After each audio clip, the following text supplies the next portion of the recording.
götürdüğünüzü, o köpeğin de mührü Tangut'a verdiğini de bilirim. Yaklaşma. Yoksa ikisi de ölür.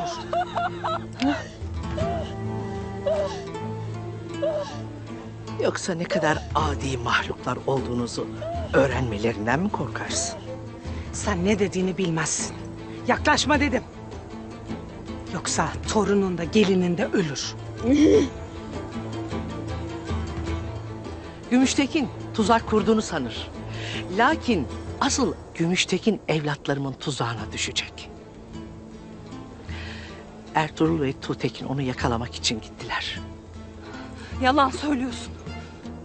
Babama hiçbirinin gücü yetmez. Bunca senedir sizin gibi soysuzlarla savaştayız. Nelere gücümüzün yeteceğini bir bilseniz.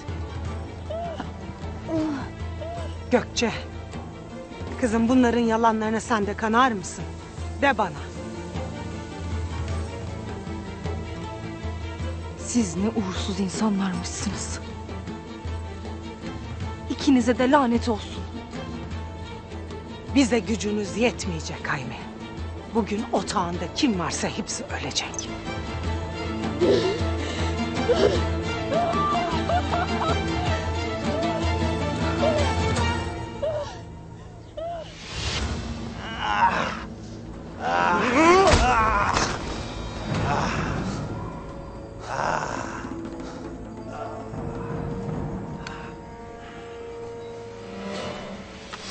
Tuğtekin Bey.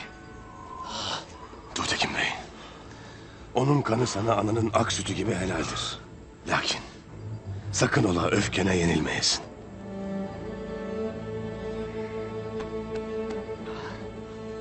Adaletini Türkmen obalarına göster Tuğtekin Bey. Ve o Saadettin köpek alçağına da göster. Göster ki haklıyken devletin karşısında haksız duruma düşmeyin.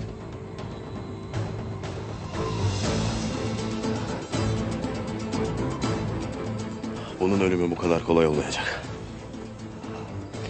Otağımda iki obanın beylerinin önünde yargılanacaksın. Ahalinin önünde utanç içinde infaz edileceksin Gümüştekin. Herkes sizin nasıl bir soysuz olduğunuzu görecek.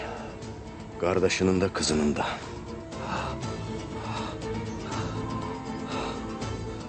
Tuğtekin Bey, sen ne dersin? Benim kim olduğumu bilmez misin?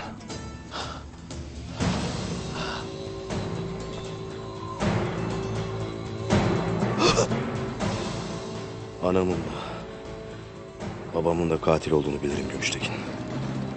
Hak ettiğin gibi muamele göreceksin.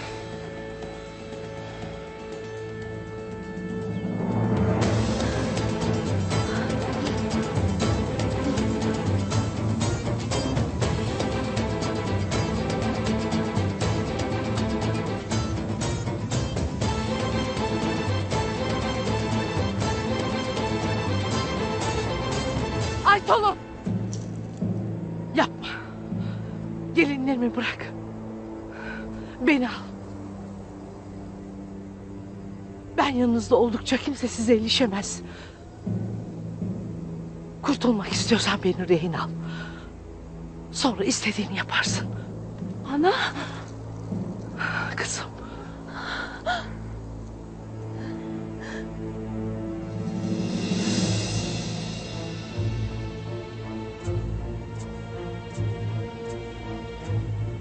Bundan gayrı sizin payınıza ölmek düşer. Bitti artık. Siz öldükten sonra gerçeği kimse öğrenemeyecek. Hayır! Hayır!